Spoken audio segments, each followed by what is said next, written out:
Monday, the 2nd of August, 2021, the second day of autumn in Ireland.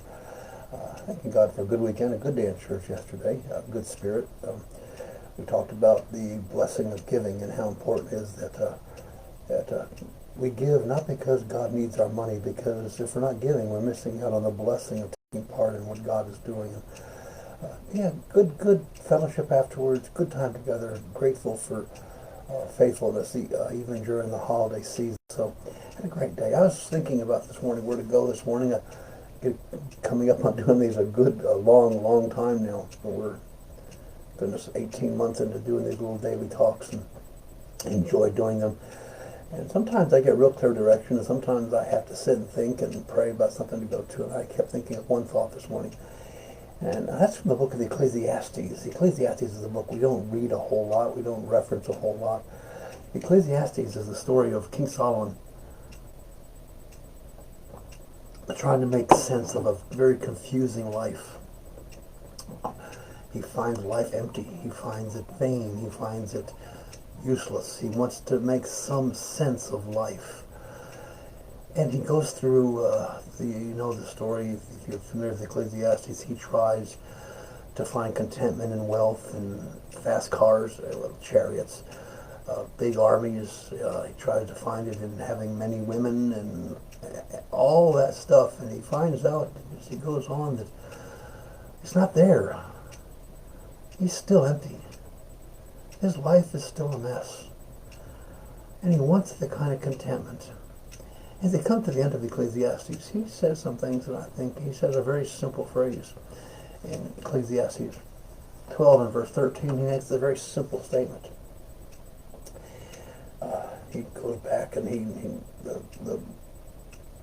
the book of Ecclesiastes says he still finds wisdom.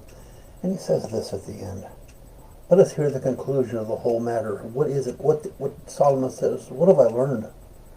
What have I learned from all this? And he searched and he tried and he said, here's the answer. Let us hear the conclusion of the whole matter. Fear God and keep his commandments, for this is the whole duty of man. Fear God and keep his commandments. Fearing God that word fear is a tough word to use, because we in our modern English speaking ears take the word fear as to be a bad thing, to be afraid of. And the word fear is much deeper than that. It doesn't mean to be afraid of, although that can be part of what fear is. Fearing God is recognizing his awesome power and recognizing the consequences of our actions in relation to God. We fear God. We recognize the power he has, the authority he has. We recognize that we are but God's servants. We recognize him. It's a wonderful thing to recognize the power of God, because when things get tough and things get hard, we can fear our circumstances more than we recognize or fear the power of God. We can put our faith in our works more than we put our faith in God. We can fear our financial needs. We can fear our burdens. We can fear our family needs. We can fear the pandemic. We can fear economic struggles more than we fear God. That means we give them more credence than we give to God, basically.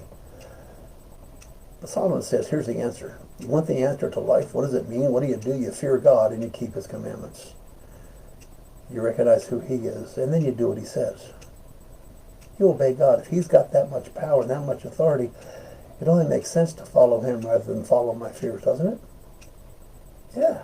I mean, what can I do? What can I do today? Can I dwell on my circumstances? Can I dwell on my difficulties and my hard times and try to figure everything out? Be so afraid of those things that controls my life? Or do I fear God, obey his word, and trust him?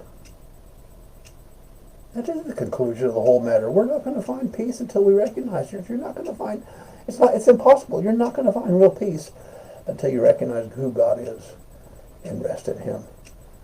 I can't rest in myself. I've failed too many times. My circumstances let me down over and over again. Other people let me down over and over again. My finances let me down over and over again. But God never lets me down, because he's the ultimate authority. And my desire is to recognize his power, to walk in awe of him, To fear God and do what he says. It only makes sense, doesn't it? Logical conclusion. Well, something I think a lot of us miss our whole lives. Here's the conclusion of it all, guys. Here's what we do.